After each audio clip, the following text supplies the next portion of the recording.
Shot them all three in the head, and then I shot him in the head again because I thought I seen him twitch, and I heard her gurgle. I heard Linda gurgle a little bit, so I went and put another one into her, and then I come back around to where Tanya was sitting, and I shot her again in the head to make sure she was done. Those are the first words out of Jesse Huy's mouth before Detective Danny Roley has even finished his opening sentence. No lawyer, no hesitation, no attempt to soften what he's about to say. Just facts, delivered with the same emotional register most people use to describe what they had for lunch. And that right there is what makes this interrogation one of the most psychologically unsettling pieces of footage you will ever watch. It's an evening in Stratford, Missouri. 3 people are already dead inside a house on Highway 486, and the man who killed them isn't running. He isn't hiding. He's the one who called it in, unloaded his weapon, placed it on the tailgate of his truck, and waited calmly for deputies to arrive. Detective Danny Roley sits down across from Jesse in the interrogation room and does exactly what top-tier interrogators are trained to do. He eliminates fear before he asks a single question. You have the right to remain silent.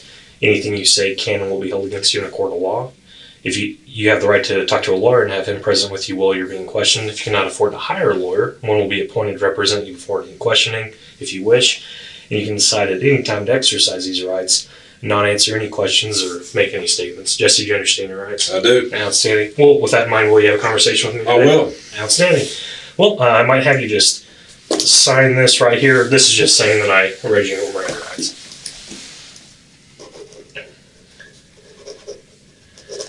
All right. If you have any questions about that, stop me and let me know. And again, if you need anything, holler at me. We'll get you hooked up, and I'll just kind of let you have the floor and kind of tell me what happened. Because I'm kind of walking on the back end. I'll be honest with you. I do know a little bit about what happened, but not much. So Jesse, kind of tell me what happened.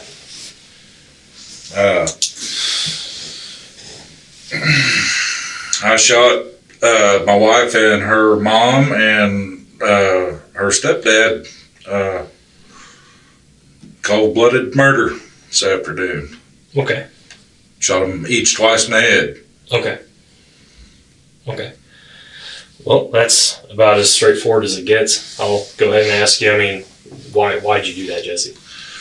I lost my temper. Sure. Okay. Wife had back surgery last week, Friday. Okay, and so before we go any further, just so I have all my details crystal clear, what was your wife's name? Tanya. And I believe your last name, am I pronouncing it right, Huy? Huy. Does she have the same last name as you? And that's Huy? Yes. Okay. And do you remember what Tanya's date of birth was? October 13th, 72, if I'm not mistaken. Okay. So then there was, you said 2 more people that were involved. What was the next person's name? Linda, and I don't know how they spell their last name. Okay. Do you know what it is, though? And if you don't know, that's fine. I don't know. No, that's fine. To tell you. What was his name? Ron. Okay. Yes. And just so I'm clear on that, Linda and Ron were Tanya's parents. That's correct. Your in-laws. That was Tanya's biological mother and her stepfather. Bio, and he's a step. Okay. So you said, before I interrupted you, you said that Tanya, a week ago, had back surgery. Yes. Okay. Her mom and Ron live in a RV. Okay. They decided that they were coming to Missouri to support Tanya. Sure. In her recovery. Mm-hmm. And I don't get along with her mom, and never been hadn't been outward friction there, but I stayed away from them. Don't want them in my life. I don't want to be in their life, Right. And so what ended up happening is her mom moved in on me. And Ron would just come and show up at the house whenever and just walk right in through the door. Now, bearing in mind, that's my place, and I'm the one that pays the bill on it. Right. So I felt pretty disrespected. Because it sounds like they would just show up and invite themselves. Well, see, when Tanya and I got together years ago, her mom and Ron pulled this before, where they just show up kind of unannounced and stay. Yeah. Which I don't agree with. I don't think you do that. I wouldn't do that to my own family. Sure. You know, that's no social grace there at all. You understand what I'm saying? You don't do that. Mm-hmm. But they did it again, showed up. And, you know, bearing in mind, my wife has just had lower back surgery, and I didn't want to make it hard for her. And so did that surgery that she had, I imagine, being a back surgery, that it probably laid her out, she probably couldn't walk, or is that not the case? She, at the very first, she was walking. Yeah. You know, I had to help her get down in her chair. I had to help her get up out of her chair. I had to help her get into bed and swing her legs in for her and stuff. Her mom couldn't do any of that. Yeah. Her mom's got a bad back and bad stuff on her. So, you know, her mom was basically just there for moral support, I guess, because she wasn't able to physically help her get up or get down or anything like that. Mm-hmm. You understand what I'm saying? Sure. Right here is where you need to stop the footage and rewind, not to the shooting, not to the confrontation, but to this moment. This one small detail Jesse just dropped so casually it almost slides past you entirely. Linda traveled from out of state to support her daughter recovering from back surgery. And according to Jesse, she couldn't physically help Tanya do anything. Her own health prevented it. So in Jesse's mind, Linda's presence in that house was entirely without function. She was consuming his space, occupying his home, existing inside his territory, and contributing nothing he could point to as justification for being there. This is where Jesse's psychology begins to reveal itself in full, because a different man hears that and thinks, okay, she's just here for company. She'll leave when Tanya's better. I can manage this for a week. Jesse hears something entirely different. He hears disrespect in the form of presence, and presence without permission in Jesse Huy's internal operating system is the first strike. And so, over the course of the week, you know, I'm watching my wife improve, where she's able to get up and walk around, go to the bathroom by herself without help, and all this kind of stuff. And, you know, Linda wasn't making there was no indication they were going to leave at all. Really? And I had talked to Tanya more than once that I wasn't happy about the situation. Mm-hmm. So tell me how those conversations went. Well, I told her, I said, you know, I'm not happy about this. I ain't going to live like this. Mm-hmm. I said, you know, they need to go. I am here. You know, I offered to cook her anything she wanted. Her mom, like I said, wasn't able to physically help her do anything. Yeah. And like I said, I felt intruded upon. I felt disrespected. And, you know, I pay the bill on that place. So that gives me some say. Granted, she's on the note too. So, you know, Linda came in and burrowed in like a tick and just pretty much made it obvious that she wasn't going anywhere. And she knew very well that I was not happy about it, because when I talked to Tanya probably Wednesday, and I left the front door open. Her mother was in the kitchen right there, and I left the front door open so she could hear every goddamn word. Okay. Did they ever approach you about that? No. Okay. So earlier you... And Tanya just basically told me, you know, basically she was just going to do what she wanted to do, and, you know, the way I felt just didn't matter. So kind of disregarded your feelings. Exactly. We're going to stay here anyway. Yeah. Okay. Because you mentioned earlier that it sounded like that Linda and Ron came here from an RV out of state. Yeah, I think their home state, I believe, is Louisiana, but they travel around in their RV. Is that like a retirement thing, or are they homeless? Or no, retirement. And as far as I know, it's parked up there in Stratford at the RV place. So you're probably going to have to let somebody know that ain't nobody coming to get that today. Sure. So their RV is at the RV park in Stratford. As far as I know. So how did they get to the house there, or your house? They were driving my wife's car, and then they had a little tow behind that was sitting there in the driveway. Okay. And what, just so we're on the same page, what your address, I believe, is on 249. What's the... 4486. Right. And they were driving Tanya's car. What kind of car did Tanya drive? It's a RAV4. and they were also driving their car. And what was their car? It's a little Ford Festiva.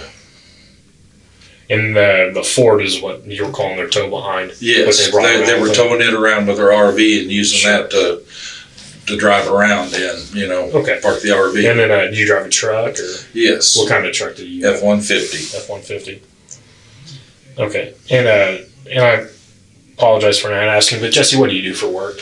Well, I was a construction worker, and then my hip and my knees and my low back went out, and I haven't been working. Okay, so are you on disability, I guess? No, I'm not on disability. Okay. The doctors I went to go see, I had carpenter's insurance. The doctors that I had to go see through that insurance really didn't do nothing to help me. So, Jesse, it sounds like a lot of kind of stressful stuff's been happening because obviously you had your own medical issues, and then your wife had that, which is a pretty invasive surgery about a week ago. Yeah. So that's kind of putting her out. Then you have your in-laws come in, and I know that can be stressful for anybody. I said, I kept it pretty calm and cool for several days there. Yeah. So throughout the and, week, and as I'm watching my wife improve, I know at this point, well, Linda was no help to her from day one.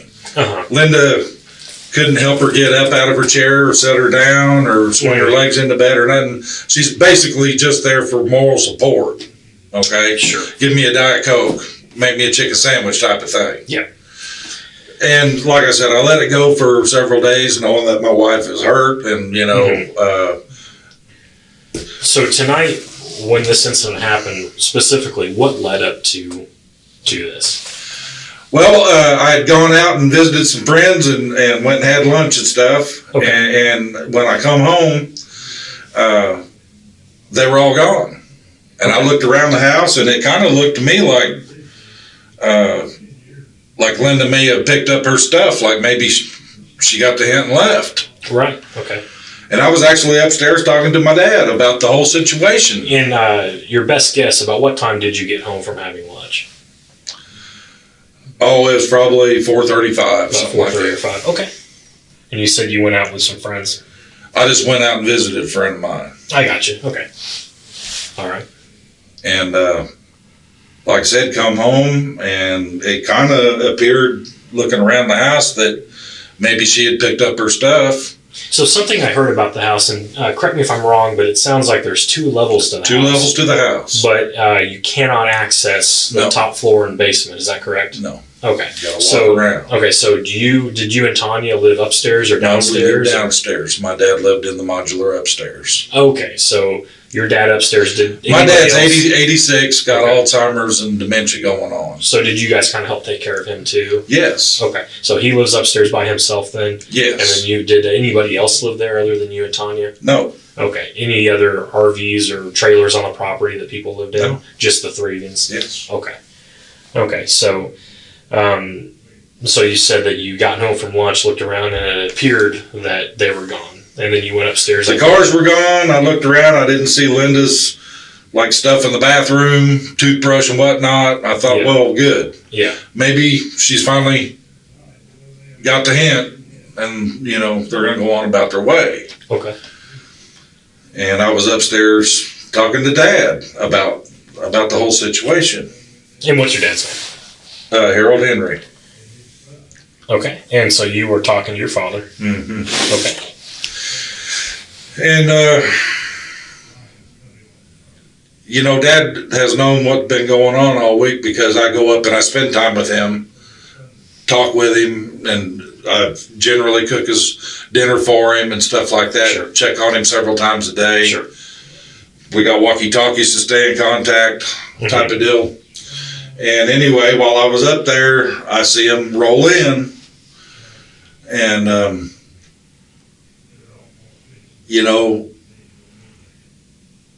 I went down there and I walked in, and they're all sitting there in the kitchen. And this is downstairs. Right? Downstairs. I walked in and I said, Ron and Linda, you need to leave. And my wife said, they're not going anywhere. I'm half owner of this place. They stay here as long as they want to. Mm-hmm. So I went outside, I got my gun, I walked back in, I shot them all in the head. Then I shot them all in the head again to make sure they were down. Okay. Where'd you get the gun from? I had it in my truck. Okay. Yeah. Do you usually keep a gun in your truck? Yes, I do. What kind of gun was that? 9mm. Do you remember the brand, make, model, any of that? It's Jimenez. Jimenez. And you said that's a Jimenez 9mm? Mm-hmm.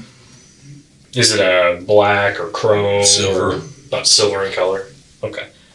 And correct me if I'm wrong, but I might have heard that prior to law enforcement arriving, you unloaded it and put it on the tailgate of a truck? I did.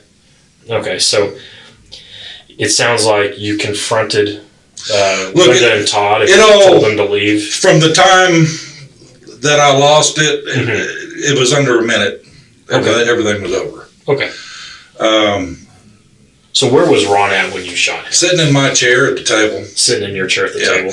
And when I told them they needed to leave, they didn't make a move to get up. They looked at her and decided they were staying. They just ignored you. And that's when I decided, all right then, because I warned her earlier in the week, and I told her I was very unhappy about this, and I said, if you're going to make me go off, and if you do, this is on you. Yeah. And this is what she got for it. She made me go off, and now there's 3 dead people. It was over and under a minute. Stop right there, because what Jesse just walked us through in the space of a few sentences is one of the most psychologically revealing confessions in recent true crime history. And the reason it hits so differently from every other interrogation you have ever watched is because of what is completely absent from it. There is no moment where Jesse says he didn't mean to. There is no moment where he claims his hand moved before his brain caught up. There is no shock, no horror, no fracture in his composure. When he describes walking back through that door with a loaded weapon, he retrieved the gun, he walked back in, he shot 3 people, he shot them again to make sure, he walked back out, and now he is sitting here explaining it to a detective as though he is describing the logical conclusion to a problem that had been building for a week and simply required a solution. In criminal psychology, this is called the justification narrative. Jesse is not denying what he did. He is not minimizing it. He is contextualizing it, building a cause and effect structure where the disrespect he experienced is the cause and 3 deaths are the proportionate effect. The terrifying thing is that inside Jesse's own framework, the math works perfectly. I didn't start off with a handgun. That's where it ended up. Yeah. How long was it till you called 911 in between the time that you shot them and called 911? What was the time frame there? Couldn't have been more than a few minutes. Just a few minutes. I come outside and I seen my dad coming down there, and I told him, do not go down there, get your ass back up in the house. Did you tell him what had happened? Yeah. Okay. So what was it that you told him? I told him I just shot him. How did he react to that? He was heartbroken, of course. Yeah. Who was the first one of the 3 that you shot? Ron. You shot Ron. He was in your chair. Did he see you coming, or? Yeah. What did he say? He started to try. First he looked at her, and he started to turn his head to me, and by then I got him. And Linda was all surprised that I just shot Ron, and I shot her in the head. Did either one? And then I turned and I shot her in the head. Yeah. I warned him. I fucking told him. I guess she decided to call my bluff, so here we are. Did any of them get anything out verbally? Nothing more than a little bit of a squeal. Like I said, it was all over real quick. So they didn't have time to even say anything? I shot them all 3 in the head, and then I shot him in the head again because I thought I seen him twitch, and I heard her gurgle. I heard Linda gurgle a little bit, so I went and put another one into her, and then I come back around to where Tanya was sitting, and I shot her again in the head to make sure she was done. How long had you and Tanya been married? I don't know, 5-6 years. 5-6 years. I gotta ask Jesse, how are you feeling right now? I'm upset, Sure. Like I said, I didn't start off wanting to do this. I never wanted to do this.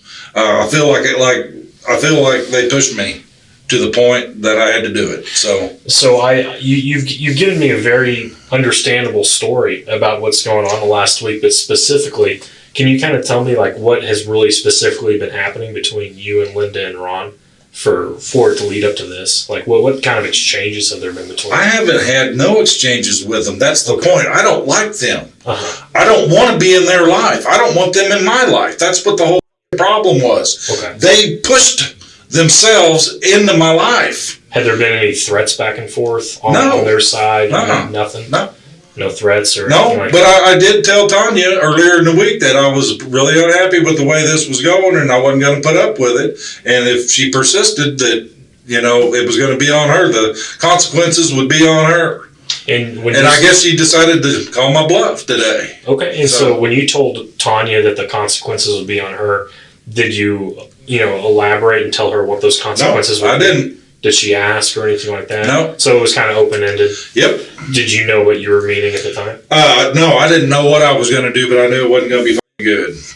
There it is, the single most important exchange in this entire interrogation, and the detective almost buries it in the middle of a routine follow-up question. Did you feel like you were in any type of danger physically from this? No, one word, and it eliminates every possible legal defense in a single syllable. No self-defense, no imminent threat, no moment where Jesse believed his life or anyone else's life was at risk. 3 people sitting at a kitchen table, one of them in his chair, and Jesse, armed, walking back through a door he had exited 30 seconds earlier. But what comes right after that is equally revealing. Because when the detective asks Jesse what had really been happening between him and Linda and Ron all week, what specific exchanges had pushed things, to this point Jesse's answer stops the room. Nothing. There were no exchanges. That was the entire problem. They didn't argue with him. They didn't threaten him. They didn't confront him directly or challenge him physically. They simply existed in his space without his permission. And in Jesse Huy's internal code, that silent, passive presence, repeated across 7 days, was the accumulation of enough disrespect to justify 3 deaths. I didn't know what I was going to do, but I knew it wasn't going to be good. He warned her. She didn't listen, and in Jesse's mind, that transfer of responsibility from himself to Tanya is the most important fact of the entire case. Not the gun, not the bodies in the kitchen, the warning that went unheeded.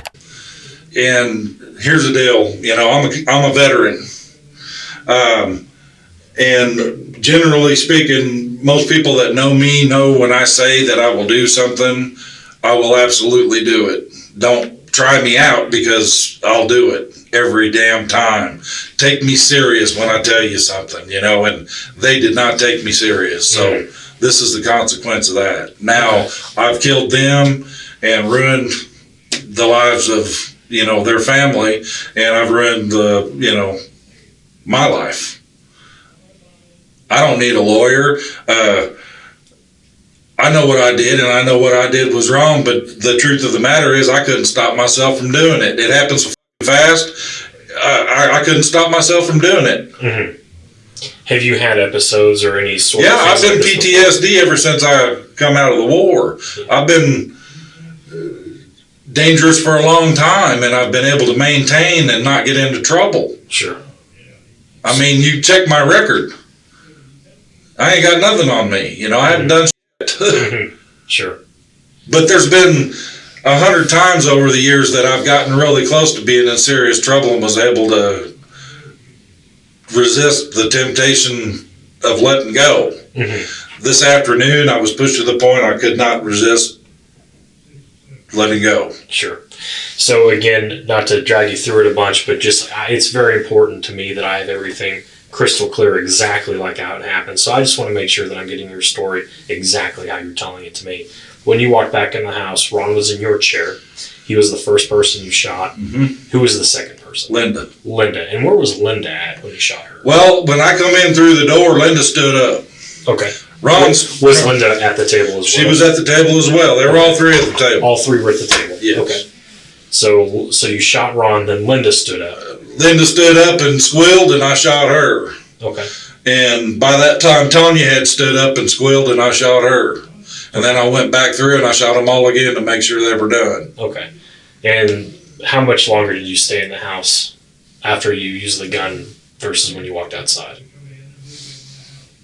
I didn't. I walked out. You just walked straight out? Yeah. And then you said that Harold or your dad came outside and you told him. He was starting to walk down there, and I turned him around and said, "Don't go down there. Yeah. Go back up to the house." Yeah.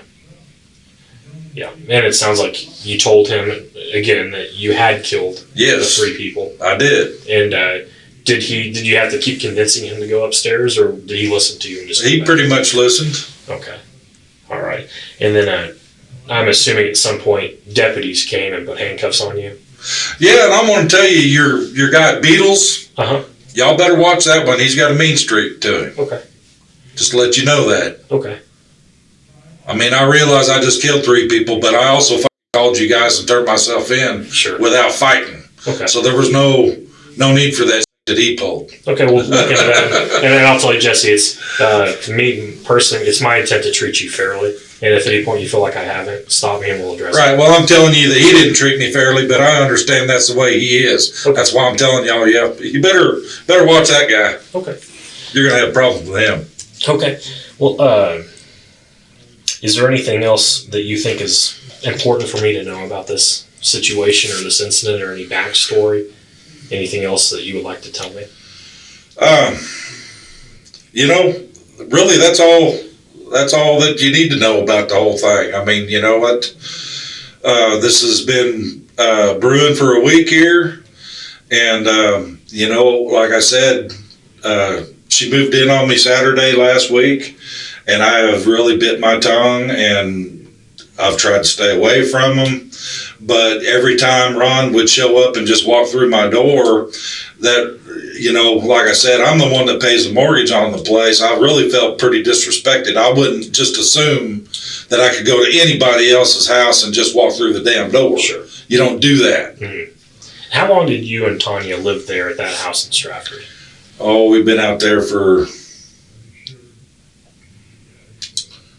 I don't know, a couple of years or better. A couple of years, okay. And has Linda and Ron stayed with you guys in the past for an extended period? Like I said, when we were first together, Linda showed up, and they kind of just showed up, and bam, here we are, and we'll leave when we want to leave type in there. I knew I wasn't going to put up with that. I can understand. Not when I'm the guy that's paying the bills on the place. And like I said, it started out, I was trying to take it easy on Tanya because I knew she was in the process of healing and all that stuff. I didn't want to make it rough on her. Sure. But as the week progressed, it became apparent to me that Linda had no intention of leaving. Sure. And, Tanya had no intention of asking them to leave. Here is where the full picture of Jesse Huy finally comes into focus, and it is more complicated and more disturbing than a simple story about a man who lost his temper over house guests. Jesse Huy is a combat veteran, Desert Storm, 2nd Armored Cavalry, 6 years of active duty, 2 in reserve. He came back from that desert in the early 90s, and by his own admission, has been managing something dangerous inside himself ever since. For 30 years, he kept it contained through marijuana, through alcohol, through deliberate distance from people who triggered him, through a personal code that gave his internal pressure somewhere to go before it broke. And it worked. For 30 years, it worked. But what Jesse never did, what he explicitly refused to do despite decades of knowing he was carrying something volatile, was get help. Every experience with army doctors had been bad. He didn't trust them. So he managed it himself, with a code, with a threshold, with a system that had no professional oversight and no external accountability. And when that system finally failed, when the threshold broke in a kitchen in Stratford, Missouri, on an otherwise ordinary evening, 3 people who had no idea any of this existed inside the man they were living with paid for it with their lives. I've been dangerous for a long time. He knew. He has always known. And the people in that kitchen never had the chance to. So, yeah, the situation you described to me, it does sound incredibly disrespectful, them coming in the house like that. But I gotta ask, I mean, did you feel like you were in any type of danger physically from this? No. No. Okay. All right, and I do appreciate you being candid with me and honest. Jesse, I'm going to step out of the room just for a moment. I'm going to go talk to one of my supervisors, and then I'll come back in and we'll finish up here and we'll walk through what's going to happen here, okay? Do you have any questions for me right now? I don't. Okay.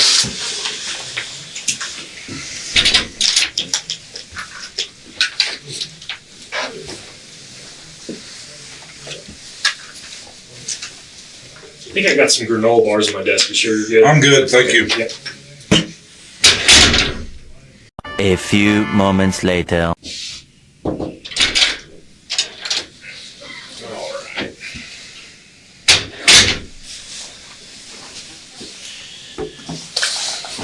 So a couple other things I would like to go over with you and again, this is just so I have the most crystal clear picture of what happened, because I want to make sure everything that I report is accurate and, come from you, and I don't want to get down the road and then you read a report and you're like, well, that's not what I told them. I just want to make sure that we're same page here.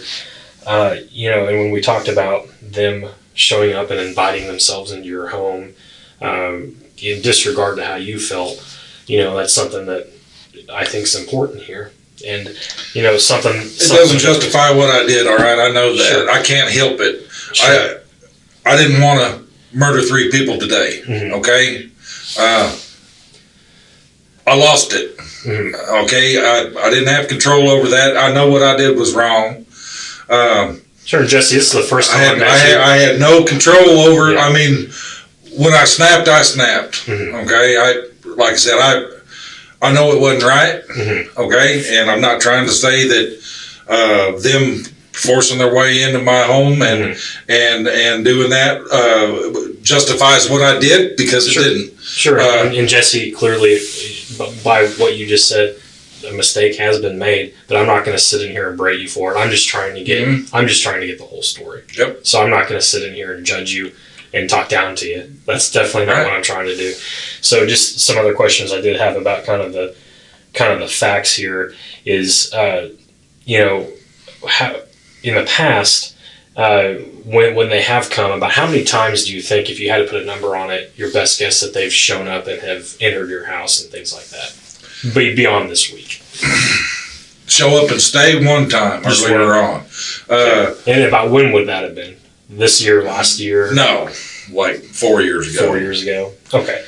And then you said that their RV, which, do you know what kind of RV it is by chance? Okay. Their RV is at a park in Stratford. As far as I know, it is. I don't know. So this week, when they would go to bed, do they stay at your place? No, her mom stayed at my home, and Ron would go to their RV because they have dogs.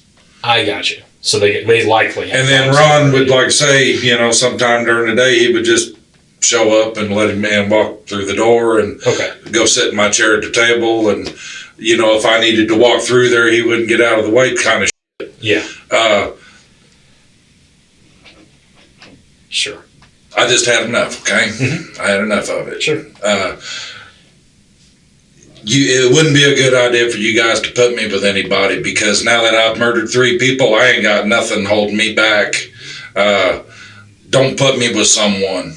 It's probably not going to be a good idea if you do that. Well, I can certainly... I'm telling you I'm dangerous, and it would be a bad idea for you to do that. Okay. Well, we'll make sure that message gets passed along, because I don't want to see anybody else get hurt. Like I say, I just killed 3 people, so another one ain't going to make a difference to me now. Okay.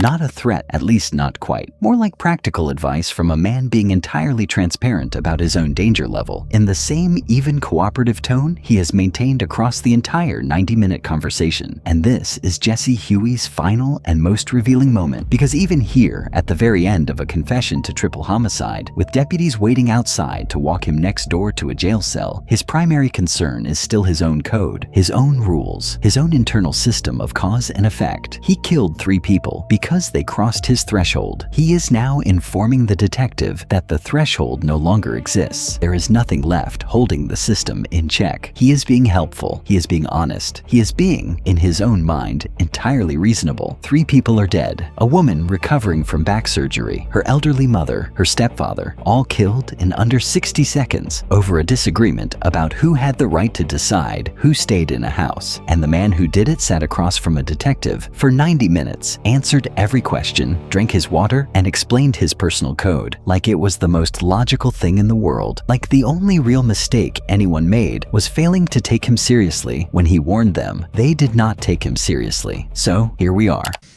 But I can tell, though, that, again, we know a mistake's been made, but I know that if you could take this back, you would, right?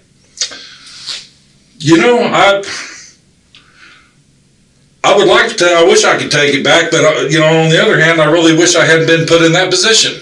Sure. I've been waiting a fucking week. I've got a personal code. If someone disrespects me 3 times, then there's a I'm gonna fix that problem. Sure.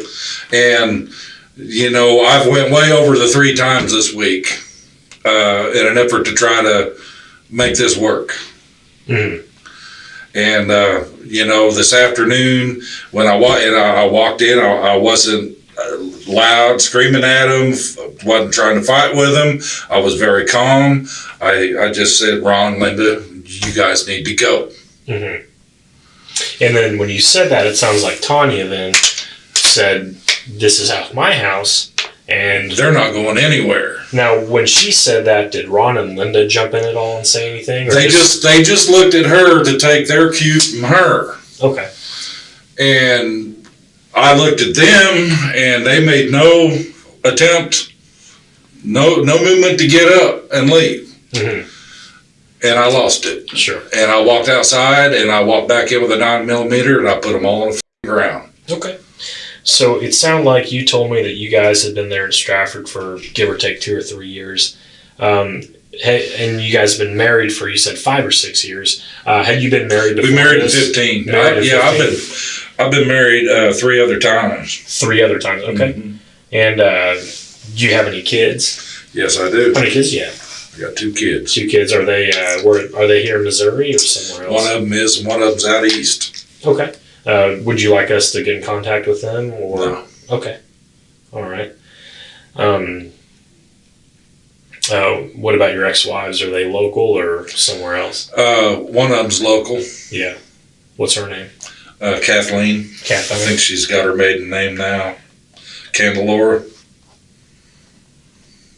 Do you know if she lives in Springfield or? She lives out by Boat Ark. Okay.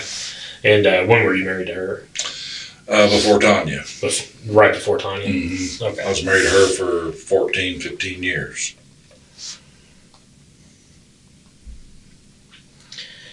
Okay. Something that I can, appreciate, and again, I'm not trying to sound like a smart ass at all, but you said you were in the military, so I would like to say thank you for your service, because that does mean a lot to me and everybody else, and something I want to address with that. You said you do have some PTSD, or you have some issues. I've had them since I got out of the desert. What branch were you in? Army. And when did you get into the service? Went in 88. 88? Yep, I went through Desert Storm. Yeah. Served with the 2nd Armored Cavalry. Yeah. Out of Germany.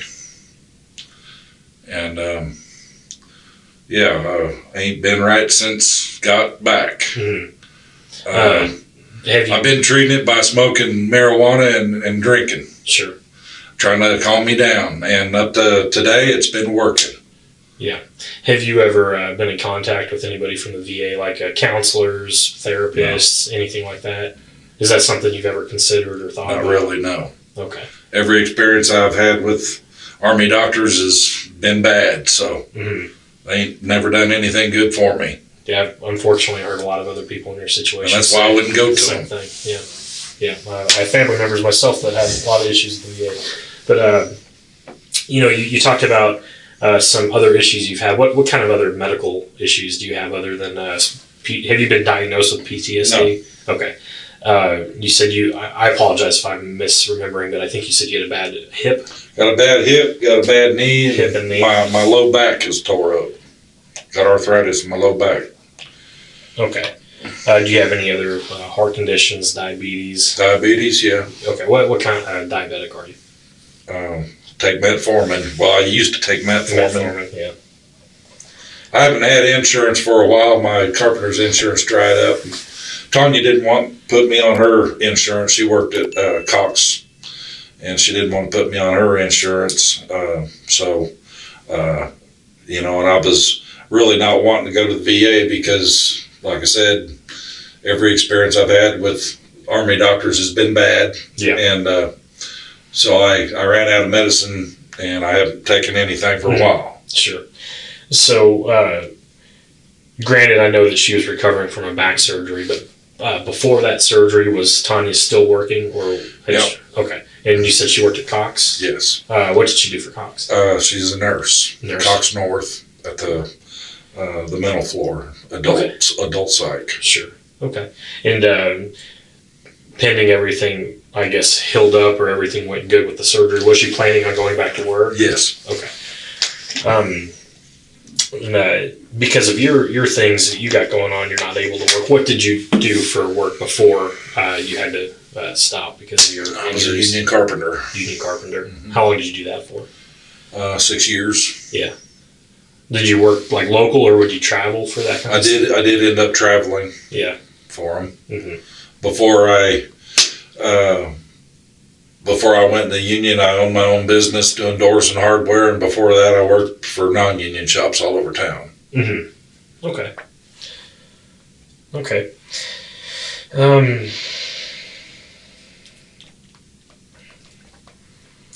Jesse, I think that that gives me a pretty good picture of what happened. I can tell you that, be honest with you about this, we have another detective right now writing a search warrant to go into your house, because anytime, as you can imagine, we have a scene like this, it's standard that we go in and we do the best investigation that we can. Is there anything in your home, upstairs or downstairs, that you think that would be harmful to deputies? Any weapons or narcotics or anything that... there's probably some weed around. There's probably some moonshine around. Yeah, other than weed and moonshine. There's knives. Okay. I have a knife collection.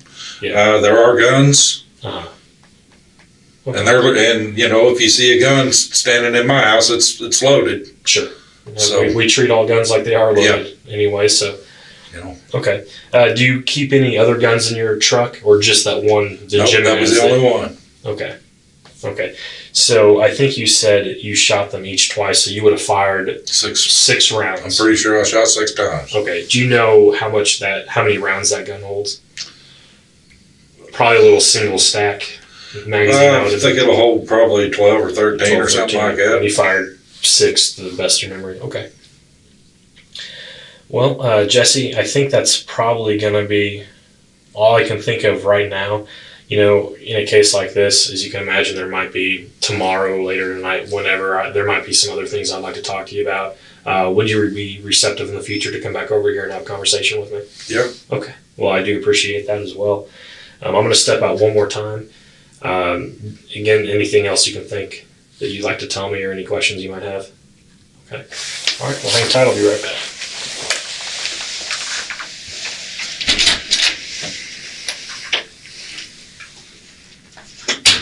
A few moments later.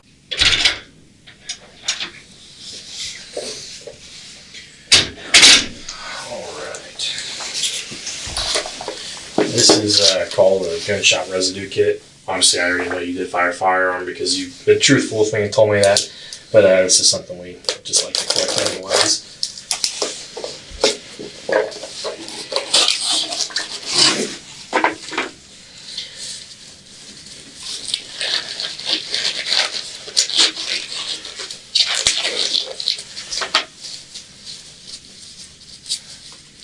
So you said you got into the military in '88? Yeah, I was 17. That's actually the year my dad got out, and he had me after you. What? How long were you in the military for? 6 years active, 2 years reserve. Okay.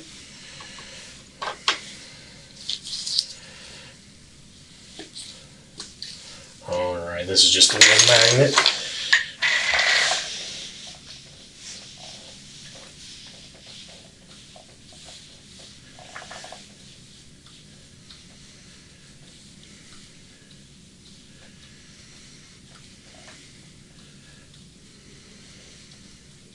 Turn your hand over again for me.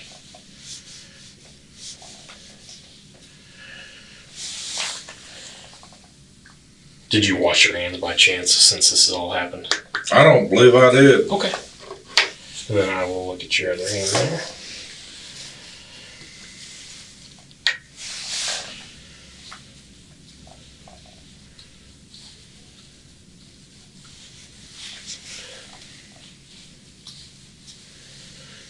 Turn it back, thank you.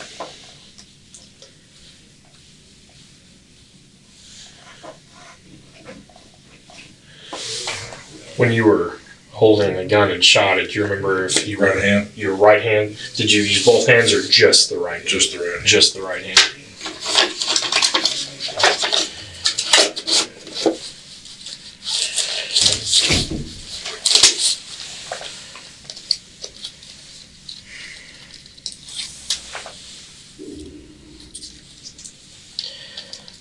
So another thing that we would like to try to get figured out tonight to help you with is that kind of, how I told you we are doing a search warrant in your house. That unfortunately means that right now,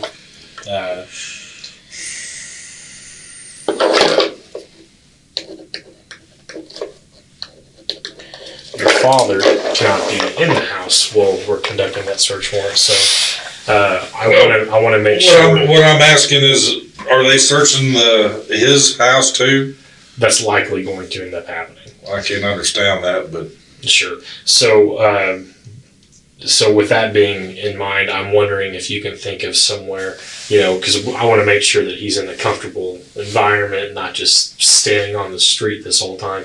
Is our search warrants? well, last I saw, the sheriffs had my dad. I don't know what you guys have done with him. He is here at the sheriff's office. Okay, well, speaking with a detective. So, my sister Beth would be able to look after him. He's got Alzheimer's dementia. Right. And I remember you telling me that, so that's why it was very important to us that when we release him or get him where he needs to be, that he's going to be in a safe place with somebody who can take care of him like how you do.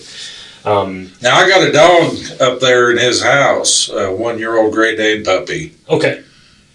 Do you know if where we should, or who we can call to get the dog as well? Is there My sister. Beth? Okay. Beth.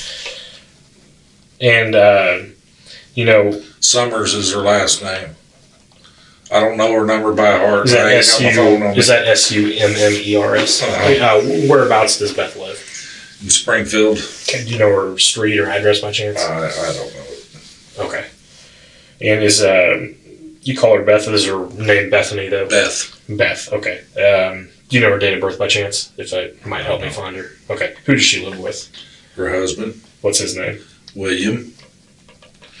They had actually showed up out there. My dad had called her. Oh, okay. And she had showed up out there, and then as far as I know, the sheriffs sent them away. Okay. So if that's the case, we should have their information. So what I can do is, if it's okay, I can reach out to Beth. Yes. And let her know. I'm not going to, because one thing I do when I have people come in here and talk to me, I don't go running around telling other people I your ain't worried business. about none of that. I just want her to take care of my dad. Yeah, we want to make sure the same thing happens. So we will get a hold of Beth, and do you think your dad's going to be receptive of going with her for a little bit? Yes. Just at least for the night. Okay, very good. So we will make that arrangement happen. That will work. Because I do remember hearing that 2 people arrived on scene, so that's probably going to be them. But That's them. I saw them from the back of the car there. That'll work. And then, so, with you being in the military, I can imagine what the answer is, but something I would just like to ask. Before tonight, have you ever killed anyone before? No. Tonight's the very first time? Yeah. Okay.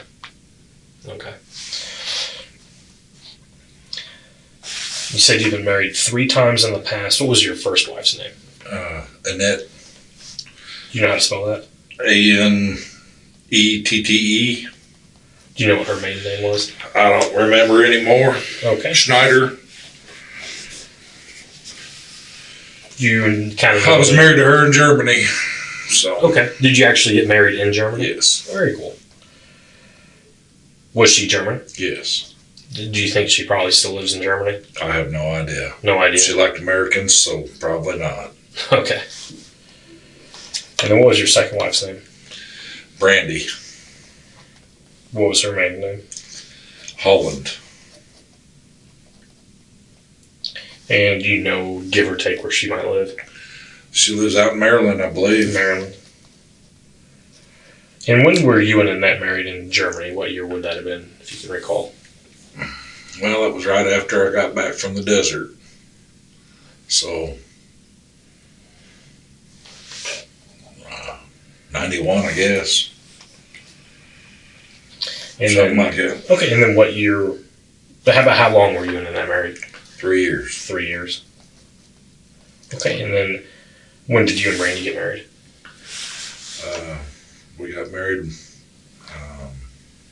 Shit, I can't remember. Why do you need to know about my ex-wives anyway? I mean, These are questions we always ask. These are just always. I know they. She would know the dates probably better than I would. Probably. Sure. Okay. I don't remember. It's been too damn long. Okay.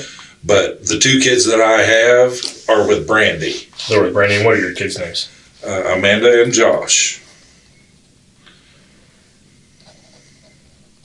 And do they have the last name of Hugh?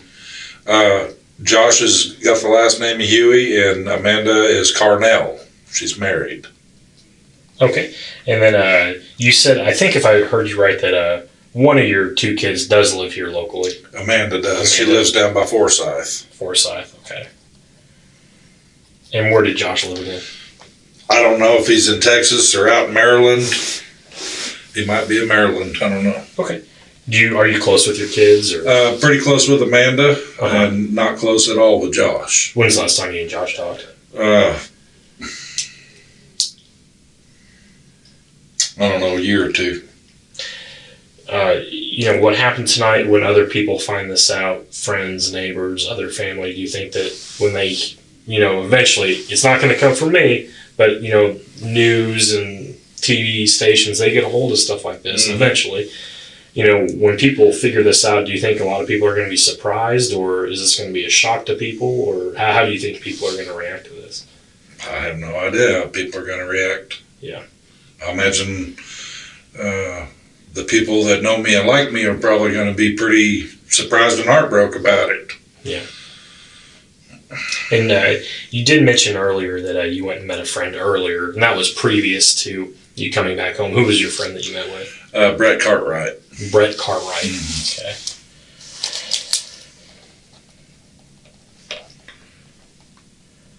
Where does Brett work?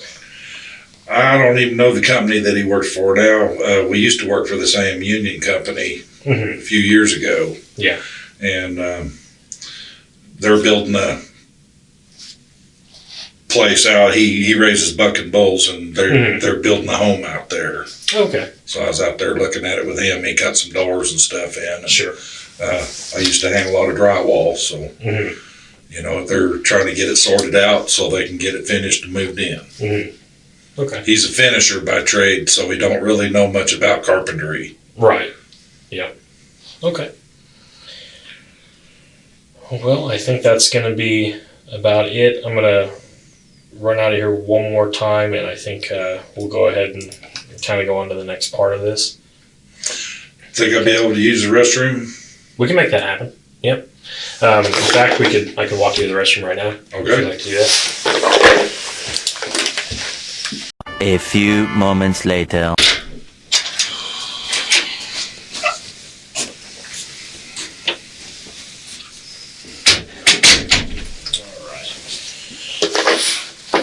We will go over everything one more time, and then I'll tell you kind of what the next step of this process is going to be. But before I do that, I'm going to kind of run through everything, and you tell me if I'm getting anything wrong. And if I am, stop me, correct me, and I'll make sure that I get it exactly how you tell me. But one thing I didn't get was, I did hear that you went out with your friend, then you came home, and that's when everything happened. Tell me how this morning went, leading up to you going out with... It was a good morning. I was outside with the dog most of the morning, staying away from them. Because I know that Linda probably would have already been there, because it sounds like she was there. Yeah, Ron? Did you see Ron this morning too? No. So you didn't. So the first time you saw Ron was when you saw him in your chair. I don't think he was there this morning before I left. Okay. No, I don't think he was. Okay. So about what time did you guys get up today? Probably 6. About 6. Okay. Is that about when you guys start your day? Okay, so you got up around 6. 5:30, 6 usually. Spent some time with the dog, it sounds like. And then we made breakfast. Like I said, spent most of the morning outside trying to stay away from them. And then, I don't know, probably about 12:30, I went to town and went to the tobacco store, bought some tobacco. I went and had lunch. And then I went over to my friend's house and looked at his house and his doors and stuff. And then I came home. Okay. All right. And you did tell me earlier to kind of help with some pain management. You said you use alcohol and marijuana. Have you used any alcohol or marijuana today? Yes. Okay. How much have you used today? Not enough. Not enough. Okay. And, you know, I would like to ask again how much alcohol did you drink, if you had any? I did have some. Was it beer or liquor? It was that moonshine. The moonshine. Okay. I make moonshine. Okay. All right. I did make moonshine. I'm sure I will not be making any more moonshine. I'm typically, from what I understand, people keep moonshine in mason jars. Would you have had more than one jar, less than a jar? I probably didn't have a cup of moonshine today. How much marijuana did you take today? Or smoked today? Smoked a bowl. Smoked a bowl. All right. On a typical day, is that about what you usually do? Okay. All right, and that's to include. I smoke pot every day, but I don't drink moonshine every day. Okay. Would the moonshine have been prior to you leaving your house? No. Okay. So when did you do the? When I came back, I made myself a drink, and it was a big mug, big like a Stein. Yeah. And it was ice and mostly tea. And a little bit of moonshine in there. So, nowhere close to drunk. Okay. All right. Well, Jesse, we'll just go over everything one last time real quick, and then we'll go ahead and end it. You woke up around 5:36 today, spent some time with the dog, had breakfast. Seemed like it was a good morning. And then you go off, you leave the house to do some chores. I needed to get out of there, and, I was trying to de-escalate this thing. Yeah. And get away from it for a little while. And like I said, when I come back and I noticed their cars were gone, I come in the house, I'm looking around the house. Like I said, to me, it looked to me like Linda had collected her stuff up. Yeah. And I was like, well, great, maybe this is over with. Sure. And while I was up at my dad's talking to Dad, I noticed them pull in. And I was like, damn it, I just can't get a break, And I was really hoping that they had all driven back.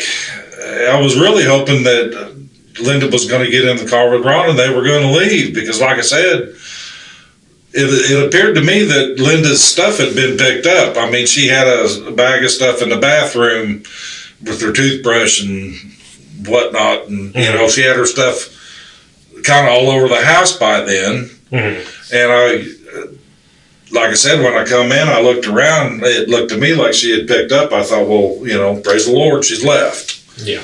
This is over with. And sure enough. Okay. And so you went inside and you said to Tanya that Linda and Ron need to... I didn't say that to Tanya. I said that to Linda and Ron. Okay. With Tanya sitting there. But then Tanya addressed you, answered for them. Yes. Okay. She said, they're not going anywhere. Gotcha. I own half of this place and they're not going anywhere. Okay. And I lost it. You went out to your Ford, got your... From the moment that happened... For me to walk out, grab my gun, and walk back in and put them all on the ground was all under a minute. Okay. And they were all sitting at the kitchen table. You shot Ron first. Ron was sitting there when I shot him. By then, Linda had stood up, and I shot her. And by then, Tanya had stood up, and I shot her. When Linda stood up, did she make it any sort of a distance away from the table? No. You got her right there at the table. Same thing with Tanya. Did she make it away from the table at all? Okay. After you shot them, I shot all of them in under 10 seconds. Okay. I probably shot them all under 5 seconds. Okay. And then took another 5 to shoot them again. Did you move them at all after you shot them? I didn't. So where we're finding them is finding them is exactly where they landed. Okay. Did you pick up any of the brass shell casings? No. You left all that? I walked out, and I was going to try to call my sister to tell her to come and get Dad. Yeah. And got voicemail. I didn't leave a message. And I turned right around and called 911. Okay. And what kind of cell phone do you use? Or It's a Samsung. Is it like a smartphone? Yeah. Okay. Is there like a passcode or a PIN code to get No. into it? Okay. All right. Did you and Tanya ever get in arguments on text messaging? Did you ever text or anything like that? Yeah, we texted. Okay. Did you guys ever get into it on text or talk about Linda and Ron through texting or anything? No. Okay. So no, that was face to face. All that was face to face. Okay. Did you ever talk to Linda or Ron on the phone or text them at all? Very little. Very little. Her mom would text me or call me. Mm-hmm. You know, like I said, I didn't like her. I didn't want to be around her. I didn't want to share my life with her. I just wanted her to leave me alone, was basically where it was at. Sure. And she couldn't do that. So something that I know that some people might not understand about this is it makes perfect sense how Ron and Linda were getting on your last nerve and you said, you snapped, you made a mistake. Why did you include Tanya in that and kill Tanya as well? Tanya had every opportunity to stop this. Mm-hmm. I talked to her Tuesday or probably Wednesday. Mm-hmm. And I told her that this, how unhappy I was and that, I was about to pop about it. I was about to go off. Mm-hmm. I told her, I understand that she's here for your moral support. But this is enough. I've had enough. And, she had no respect for what I wanted. Mm-hmm. Or how I felt about it. She was going to do what she wanted to do. And by today, they were making a point with me that they're going to do what they want to do. You said a few days ago, I think you might have said Wednesday, when you brought this up to Tanya, did she kind of tell you as much as she did today about how... Oh, she pretty much, told me she's going to do what she wants to do. Yeah. Okay. And that's when I told her, you keep pushing this, you're going to get what you get when I go off, and it's going to be your own damn fault. Did you and Tanya ever get into arguments about other stuff? I know all married couples get in fights once in a while, but did you guys ever get into it about anything else other than her parents? Sure. Well, what kind of stuff would you guys get into it about? She was pretty disappointed, when my hip and my knee and my low back went out and I couldn't work anymore. Yeah. She was pretty disappointed about that. Mm-hmm. Yeah. Did any of those arguments become physical? No. Okay, so she never brought any violence on you? No. You never brought any on her? No. Any verbal threats one way or the other? No, not really. Okay. All right. Well, I think that's going to be it. And again, Jesse, I really do appreciate you sitting in here and being cordial with me and helping me understand what happened. It does mean a lot, and I'm going to document everything we talked about in the report, and I'm going to document it just like you told me, just straight up facts. And, that's why it's important to talk that way. I'm not having to speculate or guess about anything. So what we're going to do now is I'm going to walk you over to the jail, and I'm going to come back over and work on what's called a probable cause statement. And I'm going to send that probable cause statement to the Greene County Prosecutor's Office. And once I get that to them, they'll review it, and they'll decide if I have probable cause to believe that you committed murder today or not. And depending on how they review that, there might be a warrant issued for your arrest, which point would be a bail or a bond. Obviously, you'd already be in the jail, but that's going to be kind of the next part of this. I really don't expect to be bonded or bailed out. Sure. I know I ain't going anywhere or doing anything ever again. That's just the procedure that every single case goes through. Let's get on with it. You've been straight with me, so I just wanted to be straight with you. And I appreciate you. And let you know exactly. Before we do go next door, did you have any other last minute questions? I don't.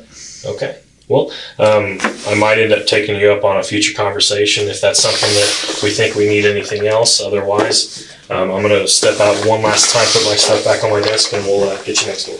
Okay. A few moments later. All right, Jesse. I'm going to handcuff you again when I walk you next door, but I will do it in the front. It'll probably be a little bit more comfortable for you.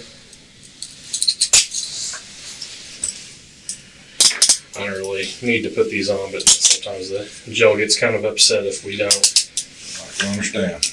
I'll double lock those so they don't accidentally get tired. This is Lieutenant Hunt. He's going to walk over there with us. Did I say it right? I'm sorry. You did. Okay. Thank you.